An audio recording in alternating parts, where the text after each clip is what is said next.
al ex ministro del Interior de la Nación, radical, un referente del radicalismo de toda la vida, al doctor Federico Storani. Freddy, ¿cómo te va? Vero Sarasola de Marco Fleming. ¿Qué tal? Buenas tardes. ¿Cómo están ustedes? Bien. Bueno, buenas tardes, es una ironía. Sí, no, con paraguas andamos, pero bueno. Perdóname que hice larga la introducción, pero porque nos acaba de llamar un oyente enojado, tildándonos de kirchneristas, y en realidad nosotros lo que intentamos es defender la democracia y hablar con todos los sectores. Y charlar, de hecho hablamos con dirigentes de la Libertad Avanza también, porque es parte de nuestra función, que quien está del otro lado escucha, y el diálogo es la base de la democracia. Y el propósito de nuestra llamada para contigo es porque vos estás dentro del grupo de radicales que apoya la candidatura de Sergio Massa, ¿verdad? Sí, bueno, el radicalismo institucionalmente dio libertad de acción y nosotros creemos que en esa libertad de acción lo que vale la pena en este momento, y además amerita la encrucijada dramática que hoy vive el país, hacer un voto positivo, no simplemente anular o votar en blanco. Está clarísimo que nosotros nos sentimos en las antípodas desde todo punto de vista del candidato de la Libertad Avanza, Javier Milei. Y no es un tema personal, claro, no, es un por tema supuesto. ideológico. Claro, Es claramente. una cuestión ideológica, absolutamente. Muchas de las cosas ustedes las han dicho, yo podría agregar, si tienen un día se las cuento, pero por ejemplo, estoy en las antípodas cuando él hace un negamiento, una negación también del calentamiento global, niega que sea real, a pesar de que son datos empíricos y científicos que están modificando nuestro clima, nuestro medio ambiente, que sí, justifica la contaminación de los ríos también. Exacto, para optimizar la ganancia del capitalismo extremo, plantea la posibilidad de contaminar los propios ríos. Además dice que son ciclos históricos y en realidad se sabe que está aumentando la temperatura por la acción y la mano del hombre. Pero todo es por optimizar la ganancia en un capitalismo extremo. Podría decir también que niega los derechos de la mujer y como radical... Y ni hablar de las diversidades. Bueno, pero para tomar línea gruesa, digamos, del pensamiento del radicalismo, conquistas durante el gobierno de Alfonsín fueron la patria potestad compartida, que le permitió a muchas mujeres compartir la educación de sus hijos, antes no existía, y eso fue por ley, del mismo modo que el divorcio vincular, que era un anacronismo que no existía en la República Argentina, y ahora se ha agregado la interrupción voluntaria del embarazo por ley, que también quiere erradicar, entre otras cosas, tiene una propensión misógena muy marcada, endiosa al mercado cuando plantea la libre venta de armas de fuego que producen más de una tragedia por día en la principal potencia del mundo, Estados Unidos de Norteamérica, como ha ocurrido estas últimas semanas de manera muy elocuente, o la venta de órganos, por ejemplo, donde su vocera actual, Mondino, ha recalcado, enfatizado y repetido que en realidad se va a regir por las leyes del mercado, esto es compra-venta. Sí, inconcebible. Del mismo modo que nos dice cómo va a ser el famoso voucher que va a reemplazar a la educación pública. La educación pública es mentira que sea mala. Si hay muchas cosas malas que hay que mejorar, pero no destruir. De hecho, la ley 1420, de enseñanza laica, gratuita, obligatoria, fue una enorme conquista para la Argentina, que la puso en los mejores lugares, del mismo modo que la reforma universitaria. Por lo tanto, podría estar un día, como dije, además de su cercanía ideológica con Abascal, Vox en España, con Meloni en Italia, con Bolsonaro en Brasil, con Trump en los Estados Unidos, lo pintan de cuerpo entero. Por todas esas razones, nosotros creemos que el balotaje ha sido instituido para optar y de última, en todo caso, elegir de quién quiero ser opositor. Esta democracia será defectuosa, tendré muchas críticas para hacer, pero claramente prefiero esto y no un salto al vacío autoritario. ¿Por qué una parte del radicalismo, Freddy, decide tomar la postura de... Esto te lo pregunto a título personal, yo, Verónica Sarasola, te lo pregunta. ¿Por qué una parte del radicalismo, siendo un partido centenario, histórico, que ha defendido los derechos humanos, que se hizo el juicio a las juntas, con la historia que tiene el partido, la Unión Cívica Radical, por qué hay una parte, un sector en este momento tan crucial donde se plantea independientemente de los nombres de los candidatos, dos modelos de países que están en las antípodas. ¿Por qué hay un sector del radicalismo que se llama a la neutralidad? Porque a mi humilde opinión no es un momento para ser neutral. Bueno, es que no se llama la neutralidad. Algunos titulan de ese modo. Lo que dio el partido a nivel de sus máximas instituciones fue libertad y acción.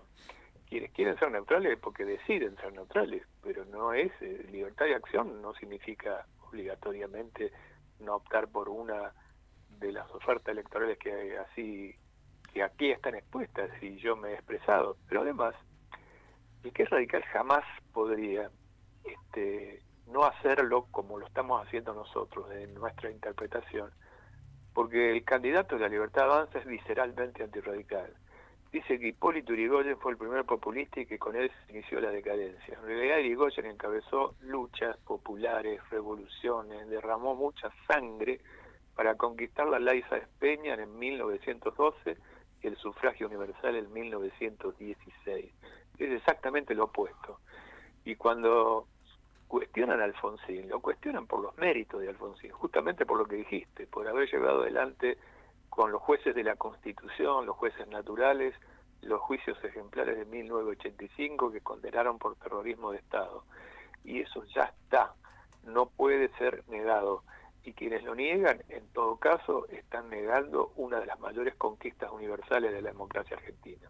Estaba leyendo, Freddy, el otro día una nota al doctor Barcesat, con quien hemos tenido la oportunidad de dialogar en varias oportunidades, que él está planteando, está dentro de un grupo, que no recuerdo bien con qué espacio, creo que con Soberanos, planteando la modificación de un artículo del Código Penal para penar precisamente, valga la redundancia, el negacionismo, como existe en Alemania. En Alemania vos negás el nazismo y vas preso. ¿Qué te parece esa propuesta? ¿No deberían los legisladores tratar este tema con más seriedad y poner que exista una ley contra el negacionismo? Sí, no es la única iniciativa. Te cito otra persona de mucho prestigio que también ha tenido una iniciativa similar, que es Rafecas, ¿no? Ah, claro. Que va en esa dirección, que además son justamente con análisis de legislación comparada, justamente se toma de la legislación comparada con Alemania específicamente. Claro. La Constitución posguerra, obviamente, del 49 alemán, prohíbe expresamente el negacionismo de lo que fue en su momento el racismo, la xenofobia y demás. Más de unos casos tienen y llegan a tribunales por este tipo de actitudes, pero no legalizan aquellas expresiones que, es más, impiden la posibilidad del ingreso, a pesar de que es uno de los países que más inmigrantes recibe, a todo aquel que tenga algún antecedente negacionista. Eso está en su propia legislación, en la legislación alemana. Y no me parece mal, porque la democracia también hay que cuidarla de aquellas posiciones extremistas, fanáticas, que no son democráticas justamente. La democracia es ante todo tolerancia, diálogo, como bien dijiste, y pluralismo respeto de la diversidad. No, absolutamente, yo lo decía al principio por un mensaje que nos dejó un oyente, que nosotros en este espacio dialogamos con quienes pensamos, con quienes tenemos más afinidad ideológica y con quienes estamos radicalmente, pensamos absolutamente lo contrario. Hemos sacado a Maslatón y yo no tengo ningún punto de coincidencia con Maslatón, y sin embargo se puede dialogar con respeto y con intercambiando opiniones, que me parece que eso es la forma de garantizar la democracia, que es algo que la Libertad Avanza, a mi humilde entender, no pone en peligro precisamente esto de poder pensar distinto y decirlo. Yo pienso exactamente igual en ese punto. Por eso que para mí la opción en este caso, aún con todas las críticas que pueda tener hacia el actual gobierno, que las tengo, es visible que existe una pobreza estructural del 43%, un 8% de indigencia, una inflación disparada, y tantos males que podríamos seguir enumerando, sí, claro. Pero es un camino que tiene cierta previsibilidad en cuanto a las reglas de juego que nosotros tenemos que preservar. Forma parte de lo que fue en su momento el Pacto Democrático Argentino, que refundó la democracia en nuestro país. Y lo otro pone en riesgo, rompe ese pacto democrático, es un salto al autoritarismo, es un salto al abismo. Claro. Federico, ¿qué tal? Buenas tardes. Marco Fleming te saluda, un placer como siempre. ¿Qué tal? Raúl Alfonsín hablaba particularmente de dos tipos de democracias, la democracia como sistema y la democracia como eh, una democracia social que asegura las garantías, asegura la salud, el trabajo y la educación de los ciudadanos. ¿Cómo podemos reflexionar con la gente para que entiendan cuánto tardó, perdón, en lograrse este tipo de democracia y el valor que tiene? Sí, es bueno porque si vos me preguntás cuál es mi identidad política, yo te digo, del punto de vista de identidad ideológica política, yo tengo un pensamiento socialdemócrata moderno, como decía Alfonsín. Es decir, por supuesto que nuestros orígenes son fuertemente arraigados en el radicalismo, y el radicalismo fue una cantidad de conquistas, de derechos y garantías individuales, están consagrados en la parte dogmática de la Constitución, pero también la incorporación de derechos sociales, que también están incorporados en la Constitución. Por ejemplo, el artículo 14 bis. Nosotros somos partidarios de un constitucionalismo social o de una democracia social, o si querés, de una democracia con contenido social, que tenga como el valor de la solidaridad, la igualdad de oportunidades, de allí la defensa de la educación pública, la salud pública, etcétera, que son todos temas donde tiene que existir una intervención del Estado a los efectos de que esto pueda dar oportunidad a todo el mundo a que pueda desarrollar su potencialidad. De eso se trata, y no caer en la pura meritocracia individualista, que en muchos casos condena por el lugar donde naciste. Totalmente, a las personas. absolutamente. Entonces, esto es claramente la diferencia de concepción, es una diferencia de concepción de vida. Y los países que tienen mayor avance en el mundo no son justamente los que llevan este capitalismo extremo, que además no se practica en ningún lado, la escuela austríaca que invoca Milei, menos aún la dolarización. Freddy, hagamos un poco de futurología. Sergio Massa, supongamos que gana Sergio Massa. Viste que uno de sus uno de sus lemas, eslogan de campaña es llamar a un gobierno de unidad nacional, donde él ya lo dijo explícitamente que va a convocar a referentes políticos de diversos partidos. ¿Vos pensás que esto va a ser así?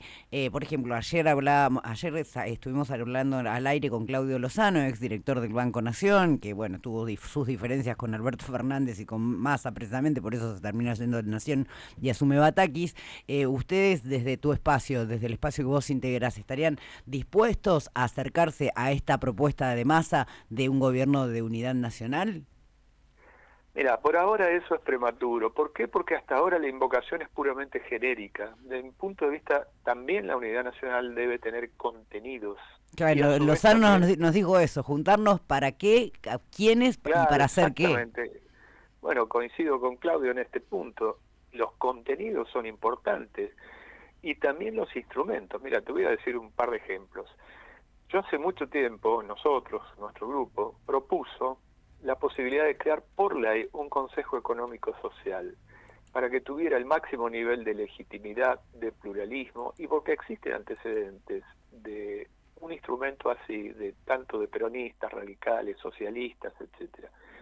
Alberto Fernández en el primer discurso ante la Asamblea Legislativa dijo que lo iba a hacer por ley, y después lo terminó haciendo muy lamentablemente por decreto, poniéndole a la cabeza Belis, y pasó sin pena ni gloria.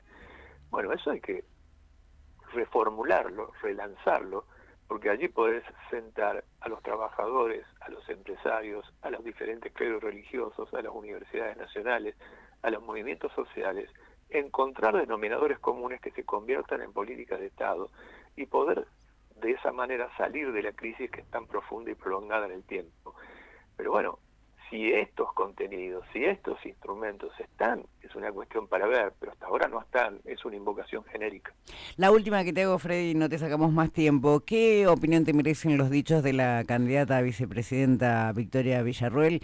En este caso, yo era chica, ¿no?, cuando fue el juicio de las juntas, pero bueno, uno ha leído bastante al respecto. En su momento se los trató de poner como los salvadores de la patria, y en el debate que tuvo con el Chivo, con Agustín Rossi, los trató de poner como víctimas en realidad. ¿Qué opinión te merece teniendo en cuenta que los organismos de derechos humanos en la República Argentina y la Argentina como referente es una gran referente mundial sobre la defensa de los derechos humanos? Absolutamente, por eso yo decía, el juicio de las juntas militares es estudiado como un ejemplo universal, ya trasciende la Argentina, porque ni siquiera aquellos juicios de la verdad del apartheid, por ejemplo, en Sudáfrica, claro, tuvieron la fuerza sancionatoria. En cambio, en Argentina sí. Primero hubo la decisión de un presidente constitucional que en su carácter de comandante en jefe de las Fuerzas Armadas ordenó por decreto el procesamiento de las juntas militares, pero a su vez creó los instrumentos. El primer instrumento fue crear la Comisión Nacional sobre Personas Desaparecidas, cuya investigación sirvió de base a la acusación fiscal, pero también envió al Congreso la derogación de la ley de autoamnistía. claro. Todas esas cosas ya son conquistas y además se demostró en el juicio los crímenes cometidos. Por lo tanto, el argumento que usa Villarroel, como el propio Milei, es absurdo porque usan los mismos argumentos de que quienes ya fueron condenados, que aquí hubo una guerra y que en la guerra hubo exceso. No, aquí hubo un sistema que se planteó como una forma sistemática de terrorismo de Estado y que tuvo una condena ejemplar de la cual no tenemos por qué retroceder. Coincidimos absolutamente en eso y por supuesto repudiamos los dichos de la candidata Villarroel, quien nosotros acá en la ciudad de La Plata fue nombrada por Echecolás en un papelito que circuló después de la desaparición de Jorge Julio López, ¿no?